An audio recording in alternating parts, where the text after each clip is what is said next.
The investigation into singer David has intensified after the body of a teenager was discovered in a Tesla that has been linked to him.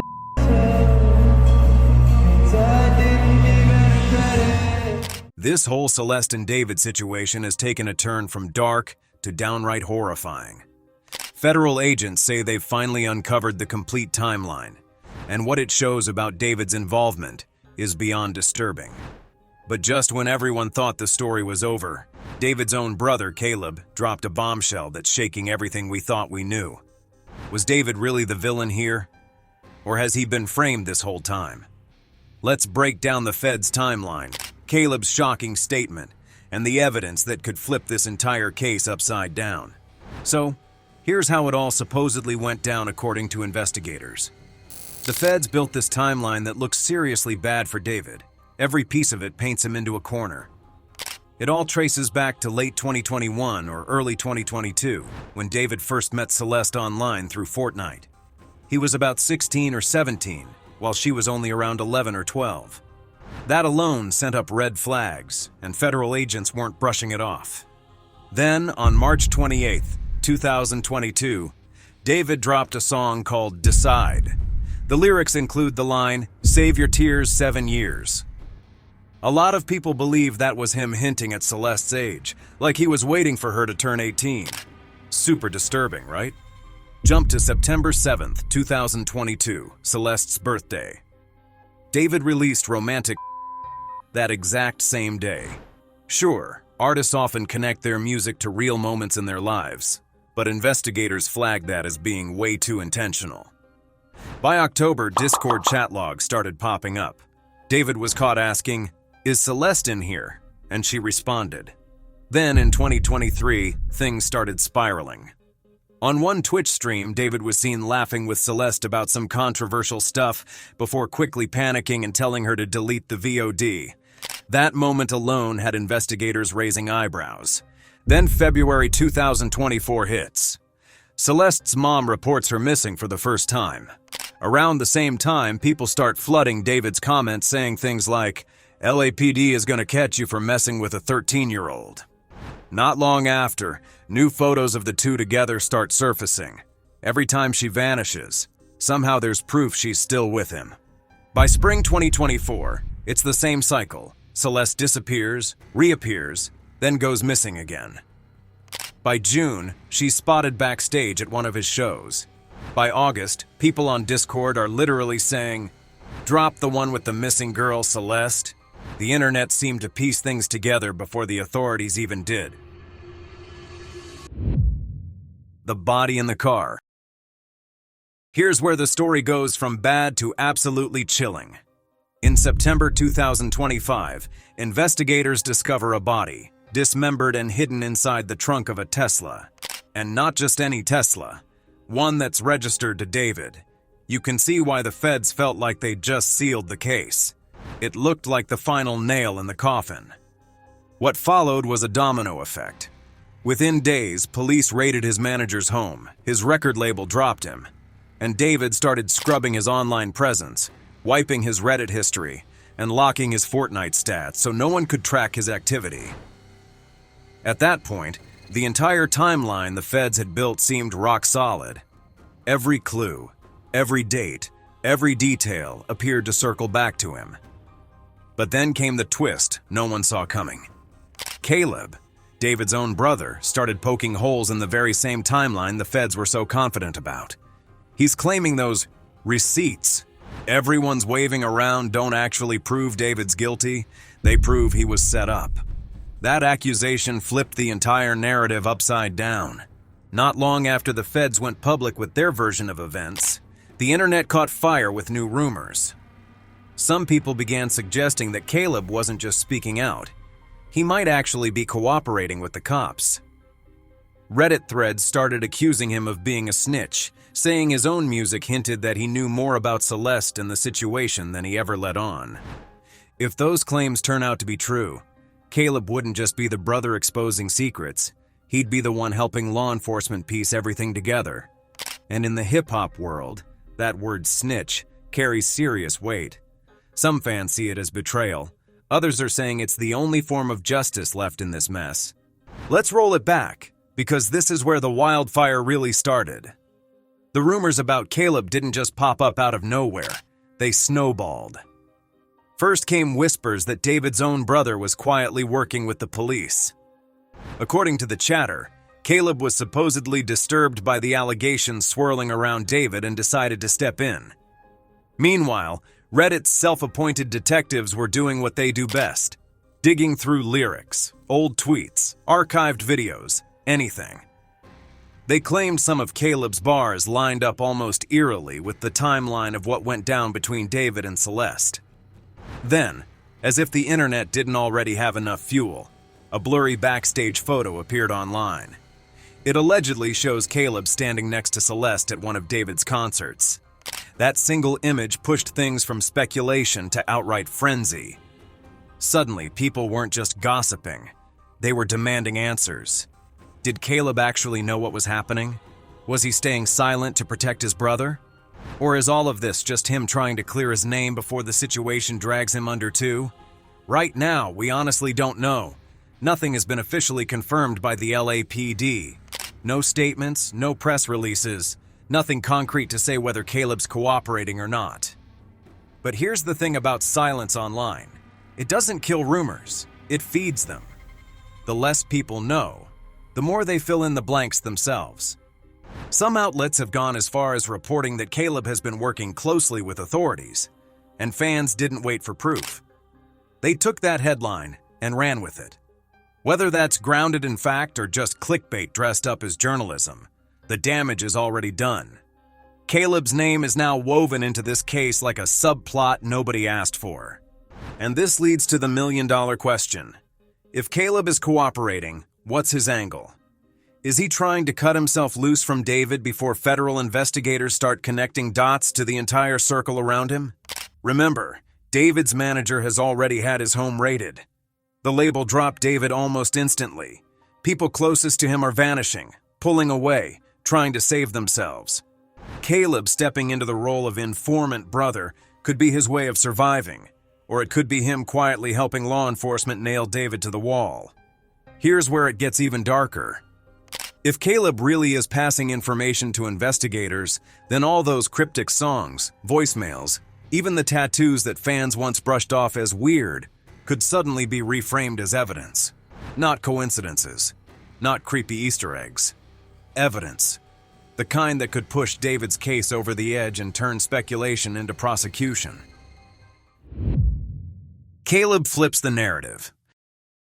Before we brand Caleb as the ultimate snitch, we need to look at how chaotic the rumor mill has been from day one. False leads, viral posts, and sensationalized claims have been muddying this story since the start. The first big one? The pregnancy rumor.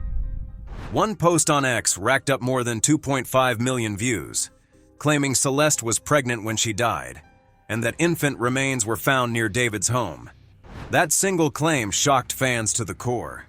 It turned a narrative of a tragic relationship gone wrong into something people were calling unspeakable.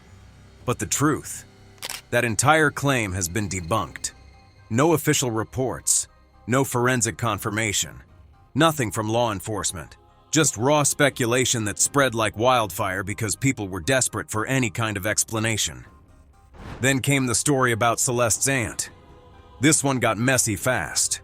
Screenshots began circulating showing her posting shoutouts, flexing her new talent badge, and acting like the tragedy was some kind of content pipeline. Some people labeled it clout chasing.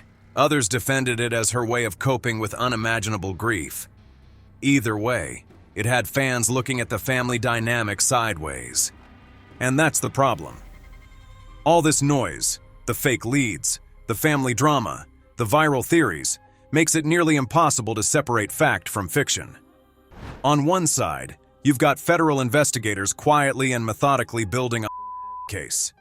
On the other, you've got internet detectives tossing out unverified theories, half of which turn out to be flat-out false. It's chaos.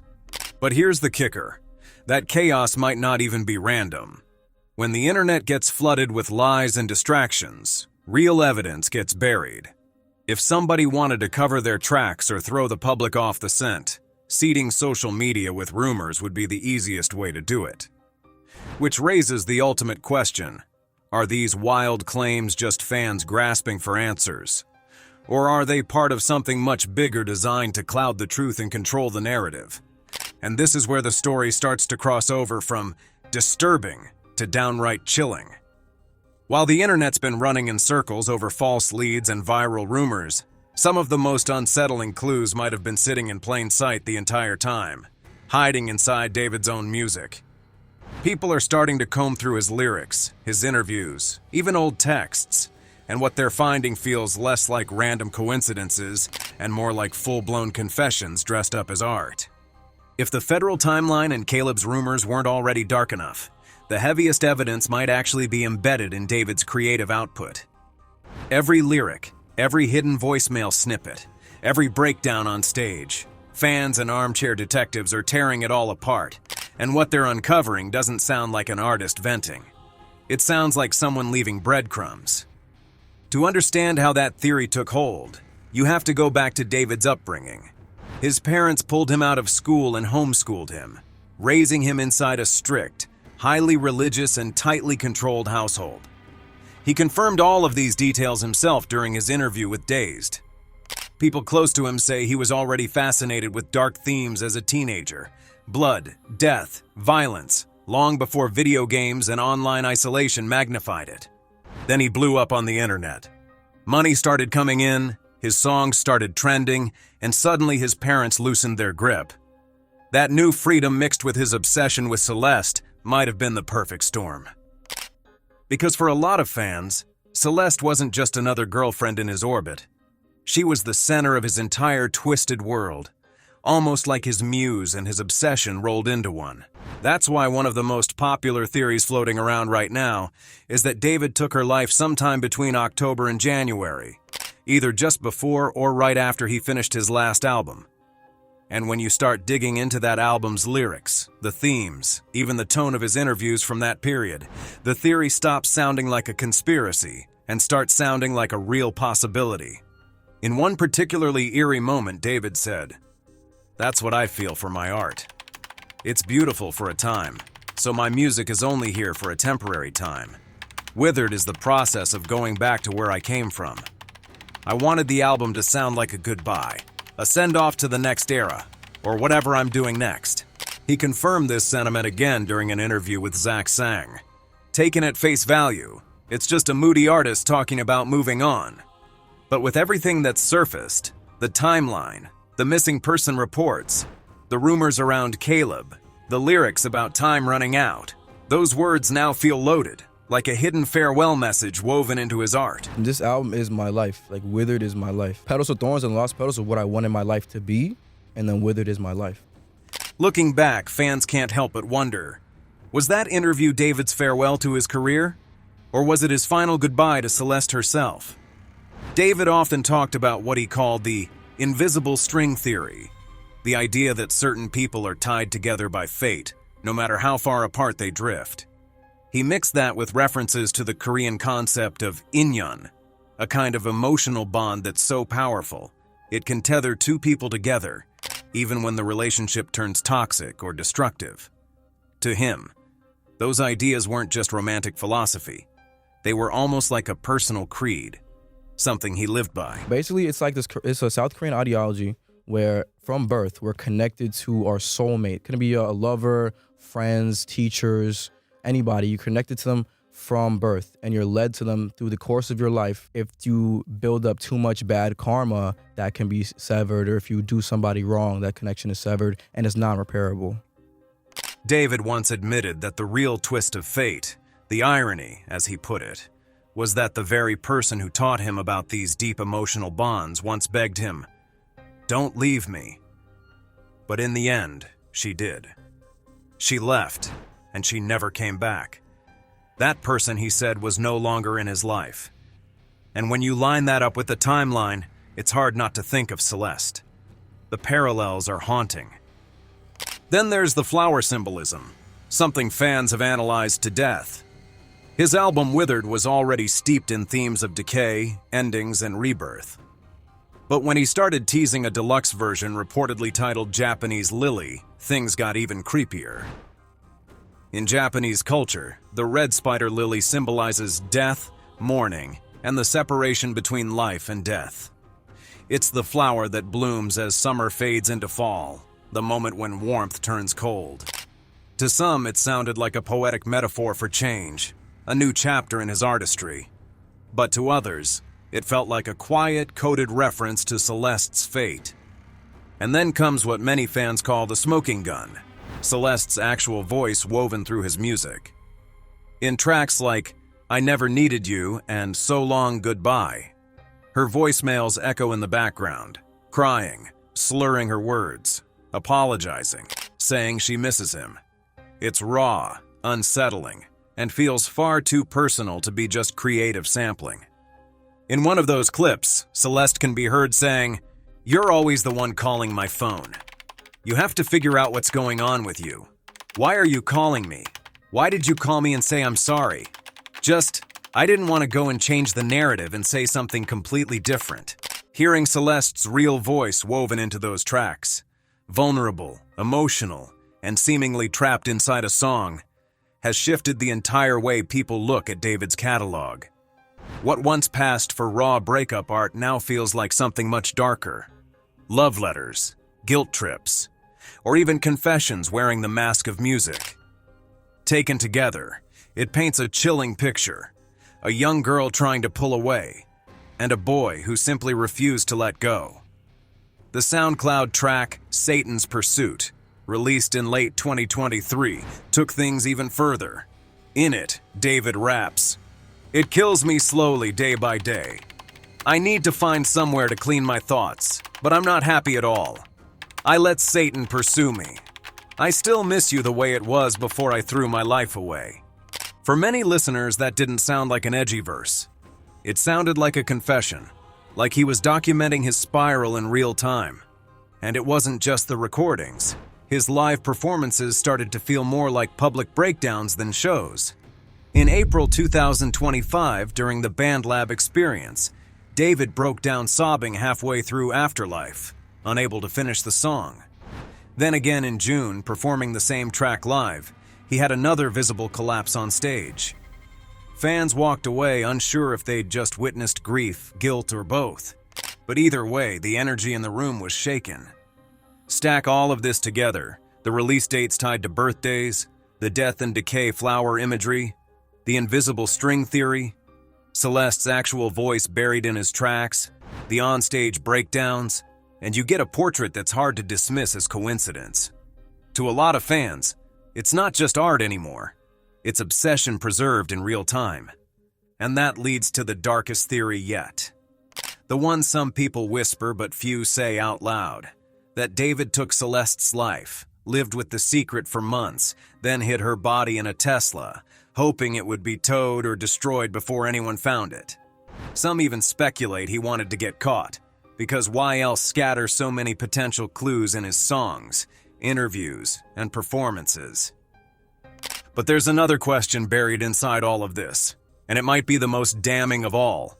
If David really was spiraling this openly, did the people closest to him, his management, his label, his inner circle, know more than they've admitted? And if they did, how deep does that cover-up go? That's the shadow hanging over the case now. Was this just an artist's private unraveling, or was it a disaster so obvious that everyone around him should have seen it coming? The circle under fire. Here's where the spotlight shifts. As much as people point fingers at David, more and more eyes are turning toward his team, his manager, his label, the entire circle around him. Take Josh Marshall, David's manager. The feds raided his house right after Celeste's body was identified. That alone raised alarms. Why would investigators hit the manager's door unless they believed he was part of the mess? Fans have been claiming Josh and the label weren't clueless. He's already been accused of enabling David's predatory behavior and ignoring warnings about Celeste being a missing minor back in 2024. If that's true, Josh can't plead ignorance. Celeste wasn't just some anonymous fan. She was reported missing, yet still showing up at shows, backstage with the crew, all while underage. Anyone in David's orbit could take one look at her and know she was too young. Fake IDs, no license, popping up in concert photos. All of it should have been a dead giveaway. So why didn't anyone step in? The theory is simple. They looked the other way because the money was rolling in. And it gets shadier. After the LAPD searched David's rented apartment, reports say Josh terminated the lease almost immediately. Fans saw that as a cleanup move, wiping traces before cops could dig deeper. The label cut ties just as fast, like they knew the storm was coming. And this is where Caleb re-enters the story. If David's brother is snitching or at least cooperating, investigators may not just be circling David. They could be digging into everyone connected to him, management, the label, even family. Caleb's distance, or the idea he's feeding information, could be his way of dodging fallout while Josh and the label scramble to keep their names clean. At the end of the day, one thing is clear. David's not the only one under suspicion anymore. His entire team is being dragged into the mud. And the deeper the case goes, the more it looks less like one man spiraling and more like a whole system built to protect him until the truth got too big to hide.